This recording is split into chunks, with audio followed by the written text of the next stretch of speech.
Every day, over 3 million people over 50 do the same thing. They notice their vision slipping. They book an appointment, sit in a dim room, read letters off a chart, and walk out with a stronger prescription.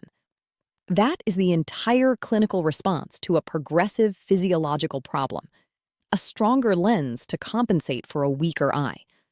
Nobody stops to ask whether the eye itself could be retrained. Nobody mentions that your eye is surrounded by 16 real, trainable, atrophy-prone muscles, and that those muscles in most adults over 50 are operating at a fraction of their true capacity. Nobody tells you that because a new pair of glasses generates revenue, and a 3-minute daily exercise routine does not. I am going to tell you anyway. And by the end of this video, you are going to understand exactly why your vision is declining, what is driving it at the level of muscle and blood flow and cellular nutrition, and 3 specific exercises that address the actual cause instead of masking the symptom. If you are new here, subscribe right now. It takes 5 seconds, and we are working toward 500,000 subscribers on this channel. The healthcare system generates revenue from your visits, your procedures, and your prescriptions, not from patients who solve their problems at home with correct information. There is no billing code for what I am about to tell you. What I am about to share does not require a copay, a waiting room, or a referral. Subscribe, stay with me, and let me give you the truth that no clinic visit is going to hand you. Picture a Tuesday evening at around 7 o'clock. You have been at a screen for the better part of 8 hours. Your eyes feel like they have been scraped lightly from the inside. There is a low, persistent pressure sitting just behind the bridge of your nose. Not quite pain, not quite a headache, but present every single minute. You blink and the relief lasts about 4 seconds. You close your eyes and the tension eases immediately. The moment you open them, it returns. You have tried the lutein capsules, the ones that cost $40 a bottle and promise macular protection. You feel nothing measurably different. You have bought the blue light blocking glasses and worn them faithfully for 3 months. The improvement was marginal and temporary. You have tried dimming your screens, adjusting the brightness, stepping outside in the morning for natural light, looking at distant objects during work breaks. And still, every single morning, the first thing you notice is that the world is slightly less defined than it was 6 months ago. Not dramatically, not catastrophically, just incrementally, quietly, persistently less sharp. And that incremental quality is exactly what makes it so easy to accept. You tell yourself, this is just aging. You tell yourself, everyone over 50 goes through this. You have watched your parents go through it, you are watching your friends go through it, and you have quietly categorized it as something that happens to you, rather than something happening inside you that you can actually address. I see this in the eyes of hundreds of patients, and almost every one of them says the same thing. They say, I thought this was just what getting older meant. Let me be direct with you. The belief that declining vision is simply and inevitably a product of your age is a lie. It is a dangerous illusion, and it needs to be shattered right now. Most people operate on a single story about why their vision is getting worse. The lens of the eye stiffens with age. The retina weakens. The light changes. And there is nothing meaningful to be done except progressively stronger glasses, then contacts, then eventually surgery. Men say their fathers had it by 60. Women say it runs in the female line of their family, and so they accept it. They sit in the chair every 18 months, get a new prescription, and walk out believing they have done everything that can be done. They have been fighting the symptom, not the source. Think of a garden hose that has been coiled in the same narrow position for 10 years straight. The water still flows, but the hose is rigid, slightly kinked in 3 places, and the flow is restricted at every bend. You can turn a tap harder open, which is the equivalent of a stronger lens, and more water moves through. But until you uncoil the hose, until you address the rigidity at its root, the restriction remains permanently. Your visual system works exactly the same way. The lens is not the primary problem. The 16 muscles controlling your eye and the blood supply feeding the tissue behind it have been locked into the same narrow patterns of use for so long that they have lost the capacity to function across their full range. The eye is the sensor. The sensor is not fundamentally broken. The system supporting it has been starved of the training and nutrition it needs to keep working correctly. Before we go further, I need to say something as a physician with over 20 years of clinical experience. There are symptoms that should send you straight to a doctor, not to a video. If you experience a sudden loss of vision in one eye without any warning, go to an emergency room immediately. If you see a dark curtain or shadow moving across your field of view, that is a possible retinal detachment, and it requires same-day evaluation. Not this weekend, today. If you have sudden, severe eye pain accompanied by nausea, that can indicate acute angle closure glaucoma, which is a medical emergency. If you are regularly seeing flashing lights in your peripheral vision, you need a dilated fundus examination within days, not weeks. These are not the situations I am describing today. If none of those apply to you, you can breathe. You are going to be fine. But the quality of that life is worth protecting, and that is exactly what the rest of this video is about. What comes next is the part nobody in a waiting room is ever going to explain. Let me start with anatomy, not the memorized for an exam kind, the kind that makes every exercise I am about to give you make complete physiological sense instead of feeling arbitrary. Each of your eyes is moved and focused through a coordinated system of muscles. There are 6 extraocular muscles per eye, meaning muscles attached to the outside surface of the eyeball itself. The medial rectus pulls the eye inward toward your nose. The lateral rectus pulls it outward. The superior rectus rotates the eye upward. The inferior rectus rotates it downward. And the 2 oblique muscles, the superior oblique and the inferior oblique, handle the torsional movements that keep your visual field stable when your head tilts. All 6 fire in precisely coordinated sequences every time your gaze shifts, even slightly. But those 6 are not the complete picture. Inside each eye, you have the ciliary muscle, which is the ring-shaped band of smooth muscle tissue that physically reshapes the lens for near and far focus. When the ciliary muscle contracts, it releases tension on the zonular fibers, the microscopic ligament-like threads connecting the muscle to the lens, and the lens rounds up for close vision. When it relaxes, those fibers pull the lens flatter for distance. This dynamic reshaping is called accommodation, and it happens thousands of times every single day without you noticing. You also have the sphincter pupillae, which constricts the pupil in response to bright light, and the dilator pupillae, which widens it in dim conditions. Count them, a minimum of 8 muscles per eye. 16 total for both eyes combined. 16 muscles that deteriorate from chronic disuse and that respond to deliberate progressive training, exactly the way a bicep or a quadricep responds to training. And I want you to sit with that number for a moment, because it matters. If a personal trainer told you that you were going to get into serious physical shape, but you were only going to work 2 of your body's 16 major muscle groups, you would consider that trainer either incompetent or dishonest. But that is effectively what happens to your eyes in modern daily life. Screens, phones, computer monitors, and dashboards demand near-constant, near-distance focus in a very narrow central field of vision. The muscles responsible for peripheral gaze, for rapid, long-distance focus shifts, for coordinated torsional tracking, spend most of their working lives nearly idle, year after year after year. And here is what nobody is telling you. Chronically underused muscles do not simply lose strength in isolation. They shorten and stiffen. Connective tissue tightens around them. And when extraocular muscles exist in a state of chronic tension and rigidity, they do not simply cause discomfort.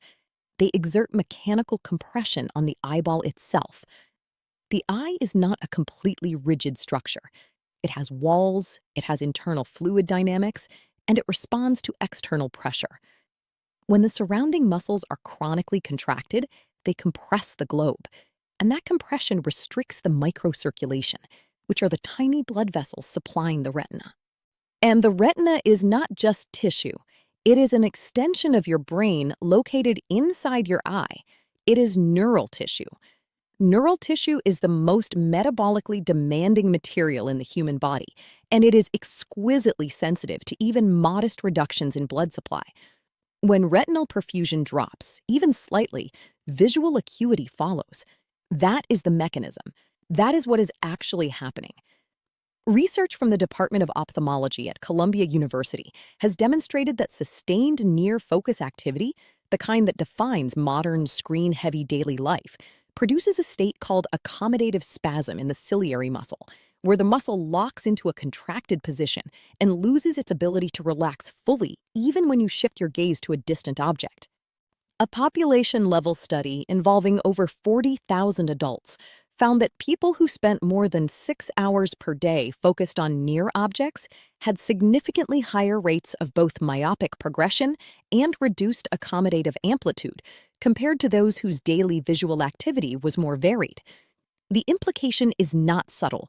You have been training your eyes in one narrow direction for years, and the muscles responsible for everything outside that narrow range have been paying the price. Think of it this way. Think of a piano with 16 keys. If you play only 3 of those keys every single day for 20 years and never touch the other 13, what happens to those 13 keys? They stiffen. The mechanism seizes. When you finally try to press them, they resist you. Your eye muscles work exactly the same way. And the exercises I am about to give you are not stretches. They are not relaxation techniques.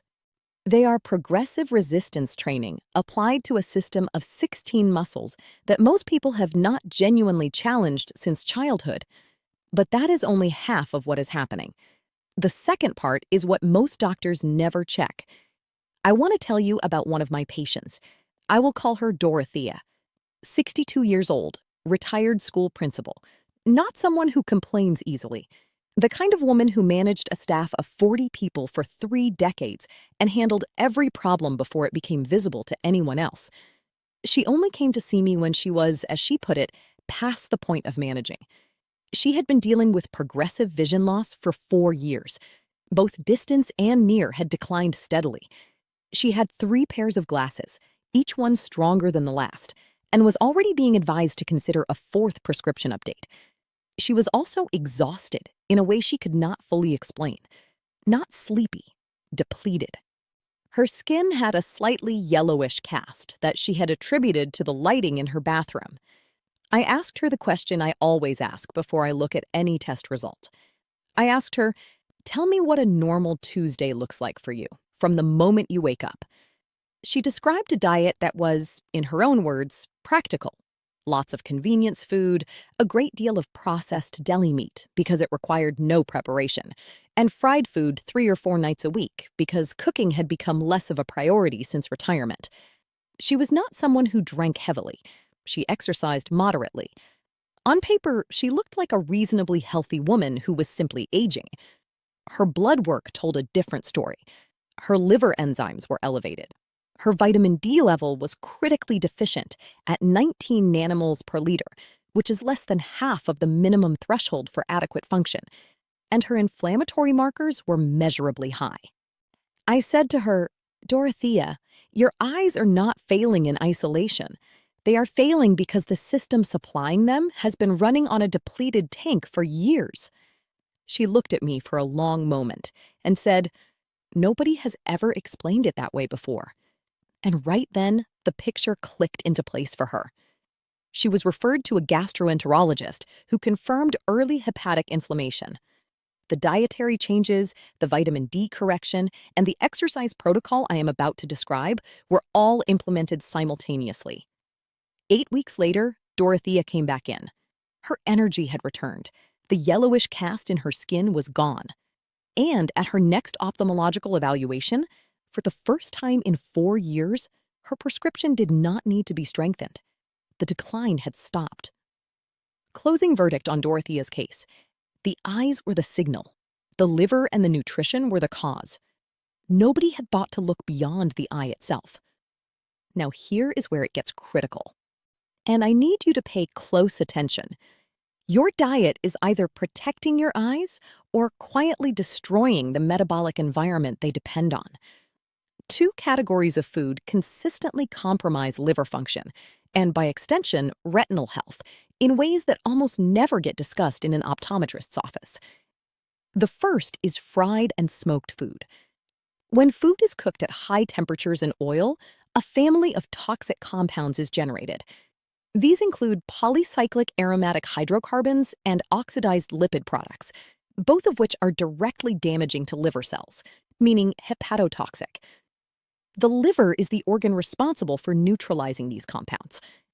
Every time your diet is heavy in fried or smoked food, you are creating a chemical processing load that the liver must handle at the direct expense of its other functions, including the metabolic processes that support healthy retinal circulation. The second category is processed and packaged meat. Deli slices, packaged sausages, cured meats of all kinds contain nitrites, synthetic colorants, preservatives, and industrial flavor compounds. None of these exist to serve your nutritional needs. They exist to extend shelf life and create palatable taste profiles. All of them require liver processing. The less chemically adulterated your food is before it enters your body, the less burden you place on the organ that is quietly carrying the largest share of your detoxification work. Write this down somewhere you will see it. One more factor that almost never appears in clinical literature on vision, and I am going to name it directly because I have watched it play out in patients for over 2 decades. Chronic psychological stress is not merely an emotional state, it is a physiological one. Sustained stress drives persistent elevation of cortisol, which is your primary stress hormone produced by the adrenal glands, and catecholamines, which are the family of stress signaling molecules, including adrenaline and catecholamines. Chronic elevation of these compounds promotes systemic inflammation, impairs bile flow from the liver, and over time contributes to hepatocellular dysfunction, which means liver cell damage at the structural level. Your emotional state and your liver function are biochemically connected. Dismissing that connection as irrelevant to your eyes is a mistake. For direct liver support, milk thistle has the strongest evidence base of any botanical agent in hepatology, which is the medical field focused on the liver. The active compound is silymarin, and its mechanism is well characterized. Silymarin stabilizes the phospholipid bilayer of hepatocyte cell membranes, making liver cells more resistant to toxic injury. It stimulates protein synthesis within those cells, accelerating regeneration after damage.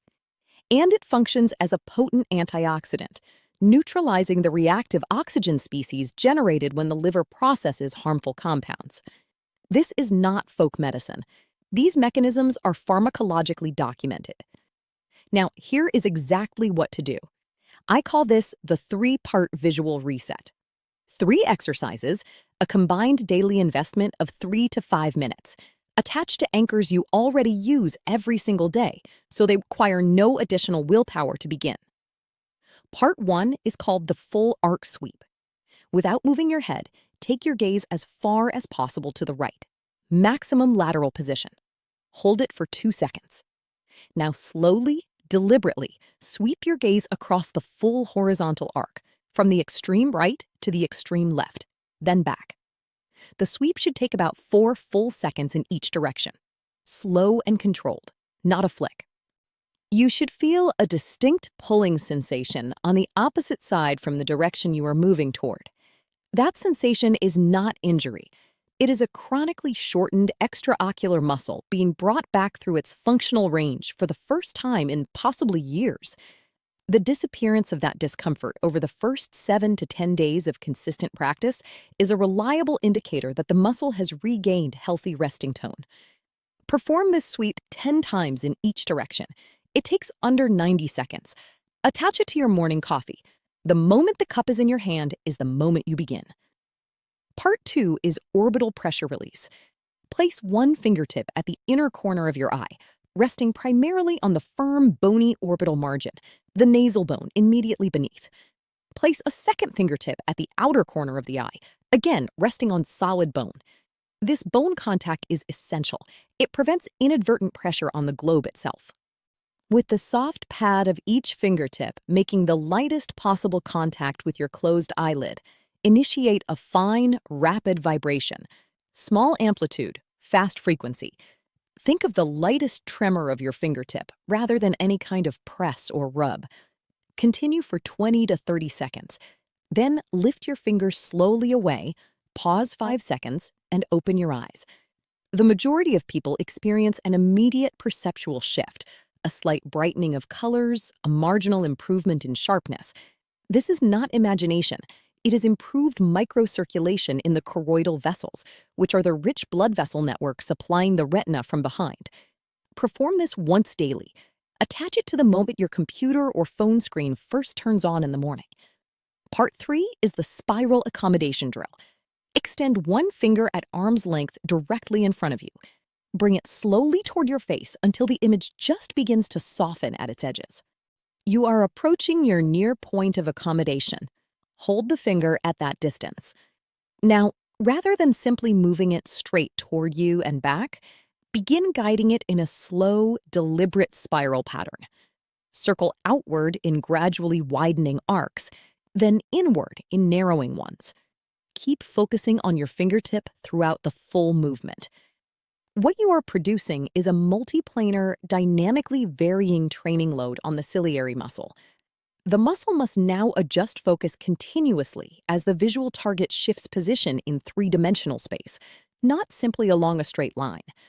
This is categorically more demanding than the standard near-far drill, and a more demanding training stimulus produces a more meaningful adaptive response. 1 minute per session. Attach it to the first elevator ride of your day, or the first 60 seconds of your morning shower warm-up. The anchor does not matter. What matters is that it is genuinely daily and genuinely consistent, because the compounding benefit of 3 minutes done every day for 6 months eclipses anything done occasionally. The alternative is to continue cycling through progressively stronger prescriptions every 18 months, carrying, cleaning, replacing, and upgrading corrective lenses indefinitely, while the underlying mechanical and nutritional decline that is driving the problem continues completely unaddressed. How old are you right now? Write it in the comments. I want to know which age group makes up the majority of our viewers, because it will directly shape every video I make after this one. Whether you are 45 or 75, your age tells me which exercise in this protocol is most urgent for you, which nutritional deficiency is most statistically likely in your body at this moment, and which topic I should cover next. Write your age. I read every single comment. Here is exactly what to do after watching this. Step 1. Begin the full arc sweep tomorrow morning attached to your first cup of coffee or tea. Step 2. Add orbital pressure release immediately after, before your first screen interaction of the day. Step 3. Add the spiral accommodation drill to any 30 to 60-second daily anchor you already use without thinking. Step 4. Remove fried, smoked, and heavily processed meat from your regular diet as a direct measure of liver support. Step 5. Have your vitamin D level tested at your next blood draw. Deficiency is measurable, correctable, and directly relevant to retinal health in adults over 50. Your doctor is not going to walk you through any of this at your next appointment. There's no revenue in it, and there's no time in a 12-minute office visit to explain how the ciliary muscle responds to progressive multiplanar training, or how hepatic inflammation affects retinal microcirculation. That is not an accusation. That is just an honest description of how the system is structured. I am Dr. Candace Miller, and I have spent over 20 years watching what happens when people accept a stronger lens as a complete answer to a physiological problem that deserves a more complete response. Most of the time, the decline was not inevitable. It was preventable, and in many cases, it was reversible, with the right information applied consistently at the right time. The protocol I just described requires no prescription, no procedure, and no money beyond an optional bottle of milk thistle and a vitamin D blood test. It requires only the understanding of how your visual system actually works and the discipline to apply that understanding every single day. You are not helpless in front of your own biology. Your eyes are trainable, the system supporting them is improvable, And the information to do both is available to you right now, at no cost, without a waiting room. Subscribe to Dr. Candace. Hit the like button and help us reach 500,000 subscribers. Every person who subscribes makes it more likely that the next person who needs this information actually finds it when they need it most. This video is for educational purposes only and does not constitute medical advice. Always consult a qualified healthcare provider before making changes to your health routine.